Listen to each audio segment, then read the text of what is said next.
Iran যুক্তরাষ্ট্র যুদ্ধ থেমে গেছে, কিন্তু সত্যি কি থেমেছে, নাকি এই বিরতি ইরানকে করে তুলছে আরও শক্তিশালী? নীরবতার আড়ালে চলছে আরও বড় প্রস্তুতি। মধ্যপ্রাচ্যে টানা ৪০ দিনের রক্তক্ষয়ী সংঘাতের পর ৮ এপ্রিল ঘোষিত যুদ্ধবিরতি অনেকের কাছে স্বস্তির খবর ছিল। কিন্তু ইরানের সাম্প্রতিক পদক্ষেপ বলছে এই বিরতি হয়তো শান্তির নয়, বরং নতুন এক কৌশলগত অধ্যায়ের সূচনা।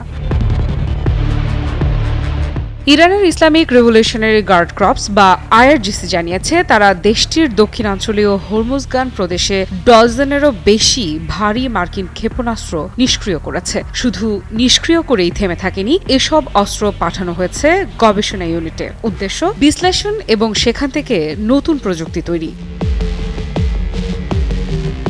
ভাবুন তো, যে অস্ত্র ধ্বংসের জন্য পাঠানো হয়েছিল সেটাই এখন হয়ে উঠছে প্রতিরোধের হাতিয়ার। ইরানের রাষ্ট্রীয় সংবাদ মাধ্যম এই ঘটনাকে বলছে অনাকাঙ্ক্ষিত উপহার। তাদের দাবি, এই যুদ্ধ যেন এক বিশাল গবেষণাগার, যেখানে শত্রুর প্রযুক্তি পরিণত হচ্ছে নিজেদের শক্তিতে।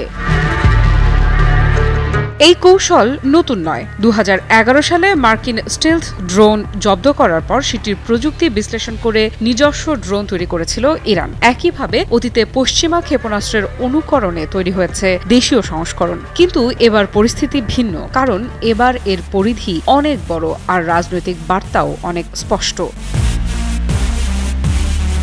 বিশেষজ্ঞদের মতে এই প্রযুক্তি শুধু নিজেদের জন্য নয়, চীন ও রাশিয়ার মতো শক্তির সঙ্গে কৌশলগত বিনিময়ের হাতিয়ার হিসেবেও ব্যবহার করা যেতে পারে। অর্থাৎ যুদ্ধক্ষেত্রের ধ্বংসাবশেষ এখন হয়ে উঠছে ভূ রাজনীতির নতুন মুদ্রা।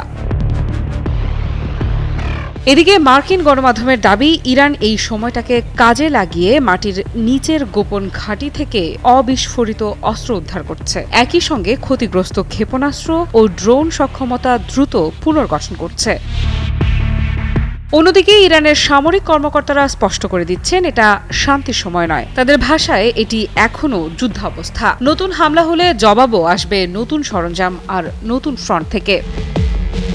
সম্প্রতি ইরানি সেনাবাহিনীর এক মুখপাত্র দাবি করেছেন, তাদের যুদ্ধ বিমান উপসাগরীয় অঞ্চলে একটি মার্কিন ঘাঁটিতে সফল হামলা চালিয়েছে। যদিও এই দাবি স্বাধীনভাবে যাচাই করা যায়নি, তবুও বার্তাটা পরিষ্কার, ইরান নিজেকে প্রস্তুত রাখছে। একই সময়ে দেশজুড়ে চলছে অবিস্ফোরিত বোমা নিষ্ক্রিয় করার অভিযান। তেহরানের দক্ষিণে উদ্ধার করা হয়েছে উন্নত গ্লাইড বোমা। অর্থাৎ যুদ্ধের চিহ্ন এখনও মাটির নিচে লুকিয়ে আছে, আর সেগুলোই এখন হয়ে উঠছে ভবিষ্যতের অস্ত্রভাণ্ডার।